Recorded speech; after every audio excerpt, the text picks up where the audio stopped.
Good afternoon po, Director Dennis. Good afternoon.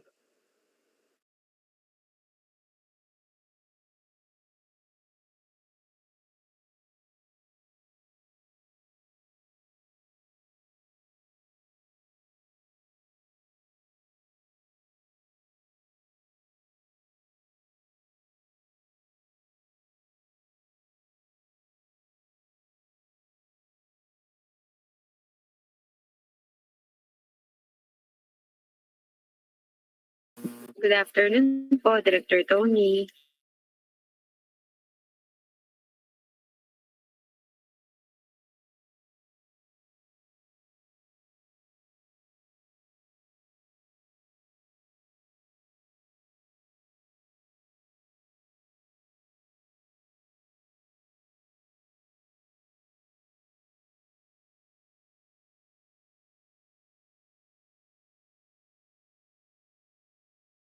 Hello, good afternoon. Good afternoon po, Asek Nikki.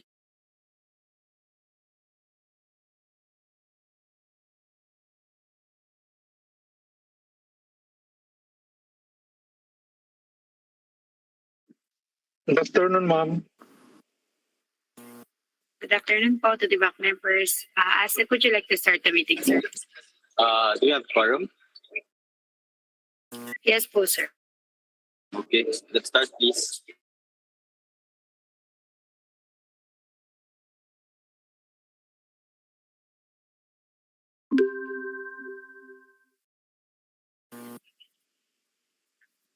Good afternoon po to everyone. Welcome to the 75th online meeting of the DICT Back 2.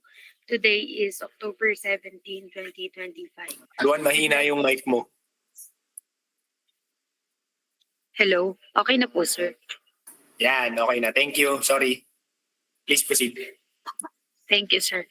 We'd like to acknowledge the presence of the following DICT Back 2 members: the Provisional Member and User Director Antonio Edward E. Padre, the Provisional Member Attorney Carlo Paulo P. Morsha, the Regular Member Director Dennis E. Morales, and this meeting is being presided over by the Chairperson Assistant Secretary Luis Miguel B. Planas.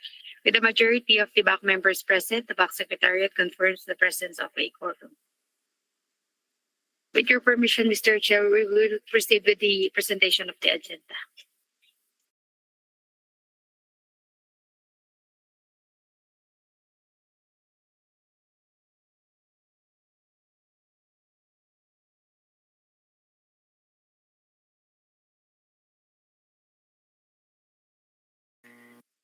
Presented on the screen is our draft agenda for today's meeting. We have only one item on the agenda, which is the pre-bid conference for the project supply, delivery, and installation of optical transport network capacity upgrade for the national fiber backbone with an approved budget for the contract amounting to 68,400,000 pesos. The end user is National Broadband Program. The target action is for bid clarifications and issuance of supplemental bid bulletin, if any. Mr. Chair, may we request for the approval of the presented agenda, please? I move for the approval of the presented agenda. I so move, Mr. Chair. Thank you. Second, Mr. Chair. Okay, moved and seconded approving the agenda as presented. Thank you po to the back members. Mr. Chair, may we respectfully request po to admit the prospective bidder, technical working group, and other end user representatives who are in the waiting room. Yes, please.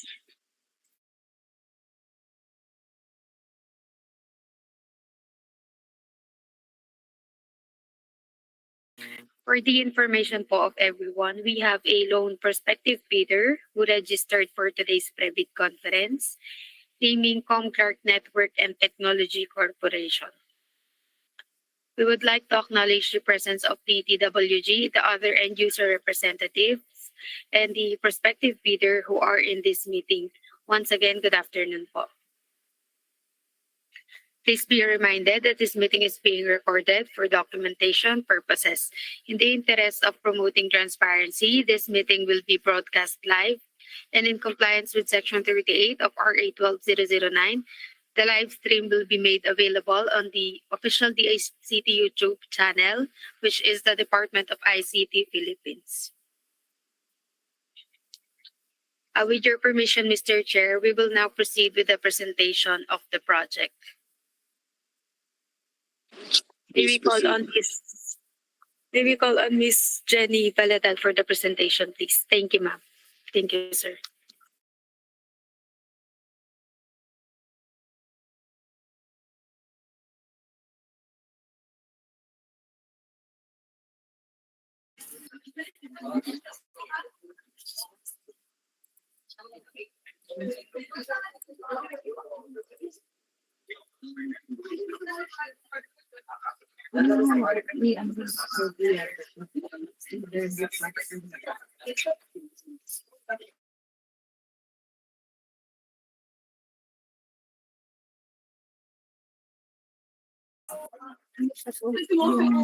Good morning, good afternoon, everyone. Welcome to the private conference of the DICT Back 2 for the project supply, delivery, and installation of optical transport network capacity upgrade for the national fiber backbone. With bid reference number DICT Back 2025, 111 and approved budget of 68,400,000 pesos. For the project details, the invitation to bid for this project was posted on October 10, 2025 on the following: PhilJEP's website, DICT website, e-procurement website, and the DICT bulletin board. The invitation to observers for the private conference were sent on October 10, 2025 to the following: Commission on Audit, Chief Information Officers Forum Foundation Incorporated, Institute of Electronics Engineers of the Philippines Incorporated, and the Philippine Computer Society. The prospective bidder, once again, who registered for today's private conference is Comprac Network and Technology Corporation. For the points of discussion, we will discuss about the project details, the house rules, the schedule of activities, instruction to bidders, checklist of technical and financial documents, the two-envelope system and proper sealing and markings, the bid data sheet, technical specifications, forms, post-qualification documents, and the reminders to bidders. For the house rules, everyone is encouraged to make clarifications. Identify your name, first, and company before raising a question. Limit your question to details of the procurement at hand. For the instruction to bidders, corrupt, fraudulent, collusive, and coercive practices, the procuring entity as well as the bidders and suppliers shall observe the highest standard of ethics during the procurement and execution of the contract. They or through an agent shall not engage in corrupt, fraudulent, collusive, coercive, and obstructive practices defined under RA 12009 or other integrity violations in competing for the project. All bidders found to have conflicting interests shall be disqualified to participate in the procurement at hand, without prejudice to the imposition of appropriate administrative, civil, and criminal sanctions. All bidding documents shall be accompanied by an omnibus sworn statement of the bidder that it is not related by consanguinity or affinity up to the third level to the HOPE, procurement agent if engaged, the head of the project management office, the end user or implementing unit, or any members of the Bids and Awards Committee, Technical Working Group, and back secretariat. The bidder shall also disclose the ultimate beneficial ownership of an entity. Failure to comply shall be a ground for the automatic disqualification of the bid in consonance with Section 59 of the IRR. For the eligible bidders, only bids of bidders found to be legally, technically, and financially capable will be evaluated. Foreign ownership, limited to those allowed under the rules, may participate in this project. GOCCs may be eligible to participate only if they can establish that they are legally and financially autonomous, operate under commercial law, and are not attached agencies of the procuring entity. The bidder must have completed within a period of 5 years from the submission of the bid, unless a shorter period is indicated in the invitation to bid and BDS, a single largest completed contract that is similar to the procurement project to be bid and whose value must be equivalent to at least 50% of the ABC, adjusted to current prices using the Philippine Statistics Authority consumer price indices. The bidder must submit a computation of its net financial contracting capacity, which must be at least equal to the ABC to be bid. Subcontracting is not allowed for this project. For the clarification and amendment of bidding documents, request for clarification should be formalized, addressed, and emailed to the BAC Secretariat in the following addresses: back@dict.gov.ph and back.secretariat@dict.gov.ph.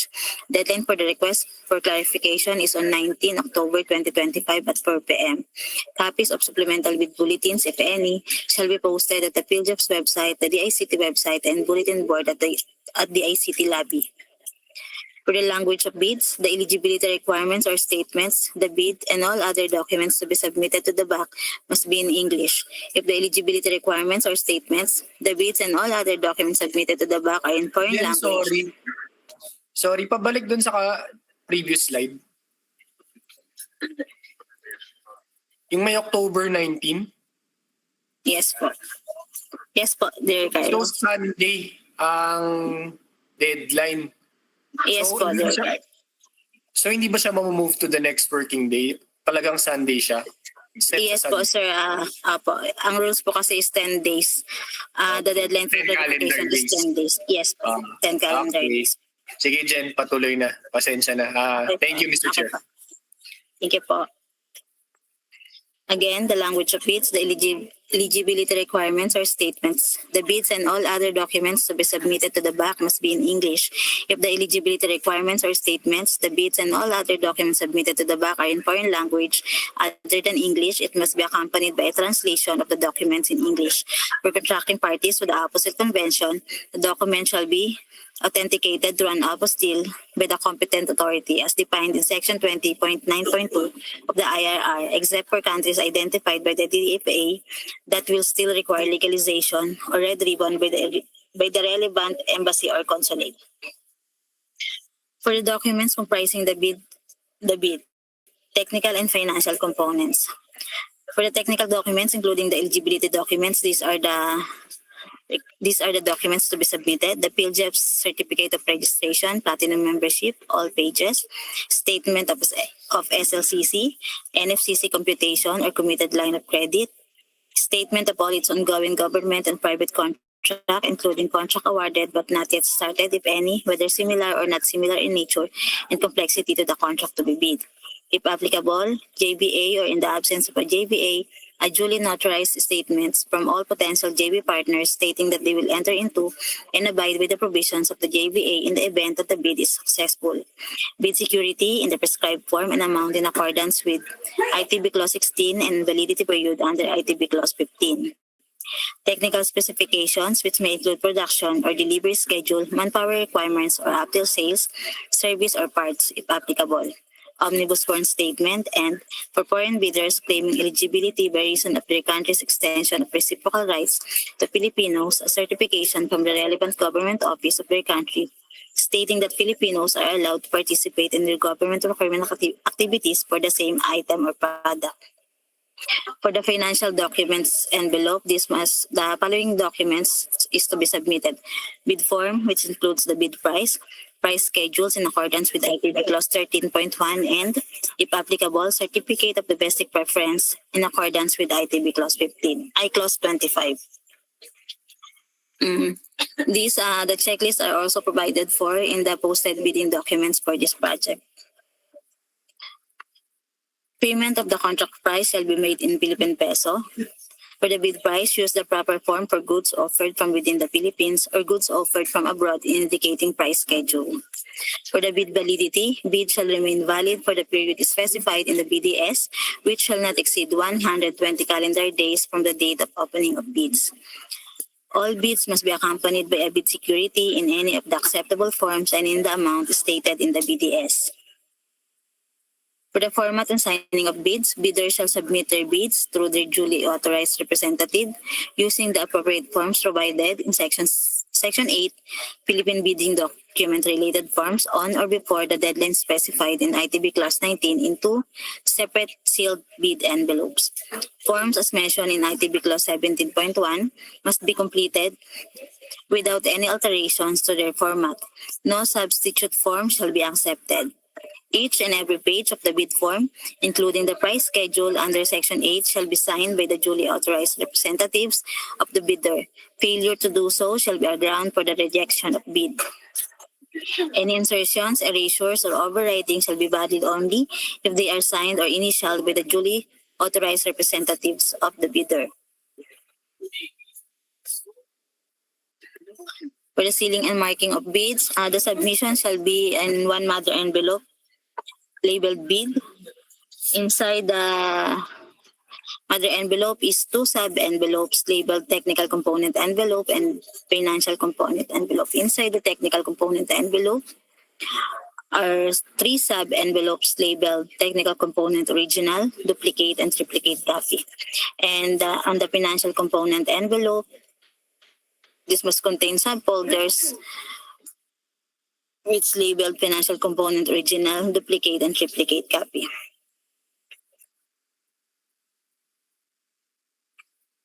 The bids should also address to Department of Information and Communications Technology from name of bidder in capital letters, address of bidder in capital letters. The project for this purpose is supply, delivery, and installation of optical transport network capacity upgrade for the national fiber backbone with bid reference number DICT BAC 2025-111. In capital letters, indicate the phrase, "Do not open before October 29, 2025 at 1:30 p.m. Each bidder shall submit one original and two copies of the required documents.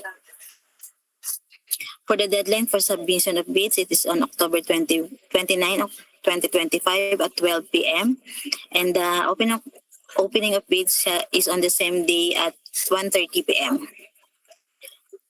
Reminding bidders to kindly break down all the cost of taxes pursuant to 61.2.2 of the IRR of RA 12009. To wit, all bidders shall be required to include the cost of all taxes such as, but not limited to, value-added tax, income tax, local taxes, and other fiscal levies and duties which shall be itemized in the bid form and reflected in the detailed estimates. Such bids, including said taxes, shall be the basis for bid evaluation and comparison. The manner of opening of the bids for goods shall depend on the award criterion to be adopted for this purpose.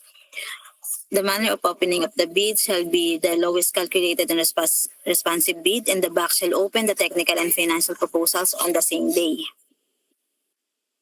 The contract similar to the project shall be supply and delivery of ICT active equipment, which should have been completed within the last 5 years prior to the deadline for the submission and receipt of bids. The bid security shall be in the form of a bid securing declaration or any of the following forms and amounts: bank draft, guarantee, or irrevocable letter of credit and surety bond. The amount shall be 3,420,000 pesos. For the post-qualification documents, the bidder, within 5 calendar days from receipt of notice from the BAC that it submitted the LCB, shall submit all the eligibility documents supporting its PhilJEP certificate of registration, platinum membership, its latest income and business tax returns filed for the preceding quarter, which should not be earlier than 2 quarters from the date of submission and receipt of bid, and other appropriate licenses and permits required by law and stated in the BTS. These are the following forms which are also provided for in the posted bidding documents: the schedule of requirements, the technical specifications, the bid form, price schedule for goods offered from abroad, price schedule for goods offered from within the Philippines, and the bid securing declaration, and omnibus foreign statement. Presented on the screen is the sample standard forms. The bid form for procurement of goods, price schedule for goods offered within the Philippines, price schedule for goods offered from abroad, the bid securing declaration,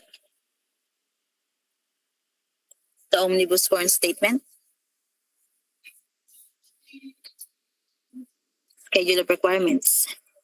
Again, these forms are posted and provided in the posted bidding documents. For the reminders to bidders, The clock at the DICT lobby using the Philippine Standard Time is the official reference time during submission and receipt of bids. A member of the back secretariat will be assigned to receive the bid documents at the DICT lobby and shall stamp this as received. Bidders are reminded that entry inside the DICT premises is subject to the safety protocol in place, and processing of payment for the bidding documents prior to the submission of the actual bid offer may take time. Presence in the DICT premises does not constitute submission on time, which shall refer to the actual handover of the bid proposal to the authorized personnel of the back secretariat. Again, presence in the DICT premises does not constitute submission on time, which shall refer to the actual handover of the bid proposal to the authorized personnel of the back secretariat. Request for clarification, again, we would like to reiterate, should be formalized, addressed, and emailed to the back secretariat in the following addresses: back@dict.gov.ph and back.secretariat@dict.gov.ph. Deadline for the request for clarification is on October 19, 2025 at 4 p.m.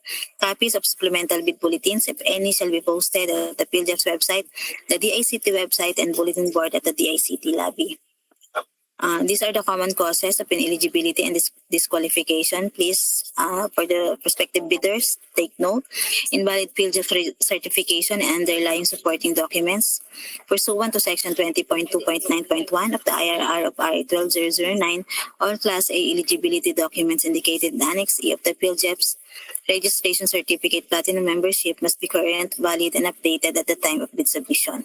The failure by the prospective bidder to update the certificate with the current and updated Class A eligibility document shall result in the automatic suspension of the validity of its certificate until such time that all of the expired Class A eligibility document has been updated. Thus, prospective bidders are required to update their PhilJEP's registration certificates prior to the submission of their bids. Failure to attach the required supporting documents for the statement of single largest completed contract similar to the project to be bid, and failure to indicate all the mandatory provisions. Submission of unsigned documents. Submission of audited financial statement without stamp receipt of the BIR. If an AFS was filed and paid through electronic filing and payment system, for the AFPS, there is no need for the stamp receipt of the BIR. Instead, bidders must submit their proof of AFS e-submission, that is BIR's email confirmation receipt of returns documents with its filing reference number or the transaction code. Failure to submit the bid securing declaration in the prescribed format attached in the bidding documents. Failure to submit bid securing declaration and omnibus form statement without a jurat as required in the form provided in the bidding documents pursuant to the latest rules on notarial practice. Failure to indicate compliance in the technical specifications and to attach proof of compliance if applicable.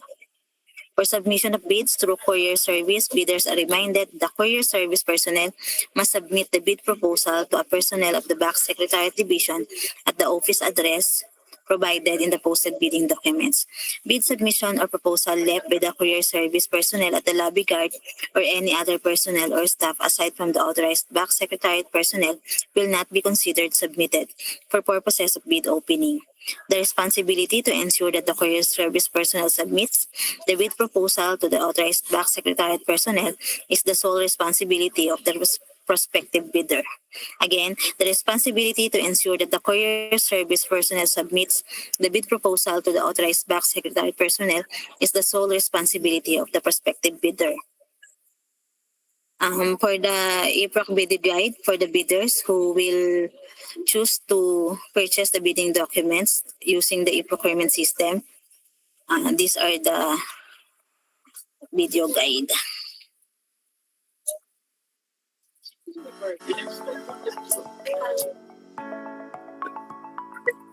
Accessing the e-procurement website. Open any web browser and go the https://eprocurement.dict.gov.ph. Click the Sign Up button. Provide a valid email address. Create a password with at least 8 alphanumeric characters, 1 uppercase, a number, and a symbol. Repeat your password for confirmation. Tick the checkbox to agree to the terms and conditions, and click Create Account button.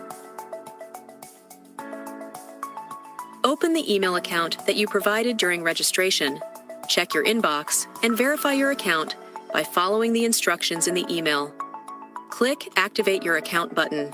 Go back to the e-procurement system and enter your registered email address and password. Click Login button, and you will be redirected to the onboarding page. Input your personal information and click Next button. Input your company information and click Next button. Review the information you provided and click Confirm button. Once onboarded, you will be redirected to the homepage/dashboard. Select the procurement project you wish to participate in by clicking the View Complete Details button. Select the lot you wish to participate and click Participate in Bidding button. A confirmation modal will appear. Review the details, click the Confirm button, and you will be redirected to the payment window. Select your preferred payment method from the list and click Pay Now button. Print and save the receipt as proof of payment and for reference. You may also check your email to view your receipt. Click the Go Back to Merchant button. You will be redirected to the My Transactions page, where a list of your transactions will be displayed.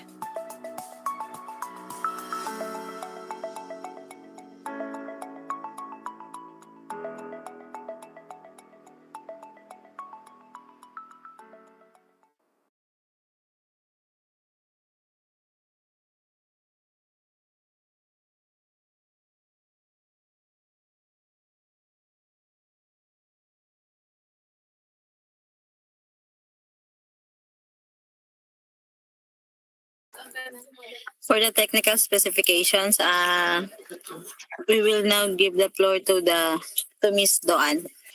Thank you.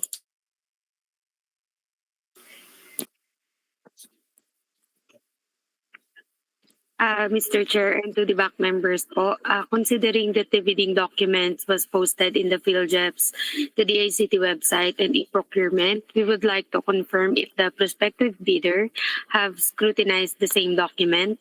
And with the permission of the back members po, would you like to dispense with reading the technical specifications of the project and proceed with the question and answer portion? Mr. Chair, I move to dispense with the reading of their technical specifications, given that the prospective bidders have already been informed and they have copies of such. And I so move, Mr. Chair. Thank you. Second, Mr. Chair. Moved and seconded. We will now proceed with the question and answer, since the technical specification and the documents were already with our respective bidders. Thank you. Thank you po to the back members. Mr. Chair, the floor is now open po for queries and clarifications. And given that we have a lone prospective bidder for this project, ma'am, sir, before you proceed with your queries, please clearly state your full name, the company you represent, and the specific item in the bidding documents you would like to clarify. This is to ensure proper identification and to help us respond promptly and accurately to your concerns.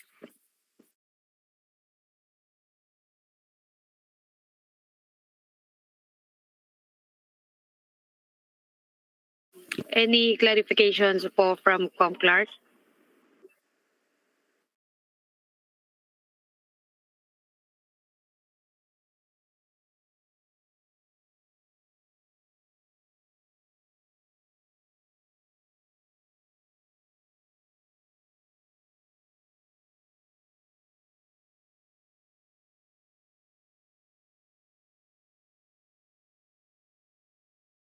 Ms. Regine Felonco and Mr. Arnie Cabalpag, do you have any clarifications for this project, sir? Good afternoon, everyone. No more questions po. To the back members, given that there will be no clarifications for this project, we will now proceed to the final reminders. Duan, paki-include sa reminders na hindi mamove to the next working day yung yung deadline for clarification. So it's maintained at 19, which is a Sunday. Yun lang. Sige, let's proceed with the permission of the good chair. Let's proceed with the final reminders. Thank you.